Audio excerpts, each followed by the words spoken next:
हाथरस सत्संग मैदान बनलं स्मशानभूमी, चेंगराचेंगरीतील 116 जणांच्या मृत्यूला जबाबदार कोण? हाथरस येथील पुलराई गावात धक्कादायक घटना घडलेली आहे. भोलेबाबांच्या सत्संगात चेंगराचेंगरी झाली आणि या दुर्घटनेत आत्तापर्यंत 116 जणांचा मृत्यू झालेला आहे. दुपारी 1:30च्या सुमारास चेंगराचेंगरी झाली. यूपी पोलिसांनी भोलेबाबांच्या शोधात मैनपुरी जिल्ह्यातील रामकुटीर चॅरिटेबल ट्रस्टमध्ये शोध मोहीम राबवली. आयजी शलभ माथुर यांनी सांगितलं की सत्संग आयोजकांविरोधात FIR नोंदवण्यात येत आहे. दुसरीकडे मुख्यमंत्री योगी यांनी हाथरस घटनेबाबत बैठक घेतली आहे. मुख्यमंत्री घटनास्थळी पाठवलेल्या 3 मंत्र्यांच्या संपर्कात आहेत. मुख्यमंत्री योगी आदित्यनाथ म्हणाले की या घटनेला जो कोणी जबाबदार असेल त्याला सोडलं जाणार नाही आणि त्याच्यावर कठोर कारवाई केली जाणार आहे. मिळालेल्या माहितीनुसार मंगळवारी झालेल्या सत्संगात सुमारे 1 ते 1.5 लाख भक्त जमा झाले होते. मोठा मंडप उभारण्यात आलेला होता. सत्संग संपल्यानंतर अचानक लोक बाहेर आले, पण बाहेर पडण्याचा गेट खूपच अरुंद होता आणि रस्त्यात एकच नाला देखील होता.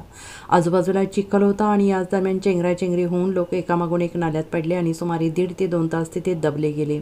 मुख्यमंत्री योगी आदित्यनाथ यांनी चेंगराचेंगरीत मृत्युमुखी पडलेल्यांच्या कुटुंबियांप्रती शोक व्यक्त केला आहे आणि अधिकाऱ्यांना अपघातस्थळी पोहोचून मदतकार्य करण्याचे निर्देश दिलेले आहेत. पंतप्रधान कार्यालयाने चेंगराचेंगरीत मृत्युमुखी पडलेल्या प्रत्येक व्यक्तीच्या कुटुंबियांना पंतप्रधान राष्ट्रीय मदत निधीतून 2 लाख रुपये आणि जखमींना 50,000 रुपयांची मदत जाहीर केली आहे. कार्यक्रमाच्या आयोजकांविरुद्ध FIR नोंदवण्यात येणार असल्याचं योगी सरकारनं सांगितलेलं आहे.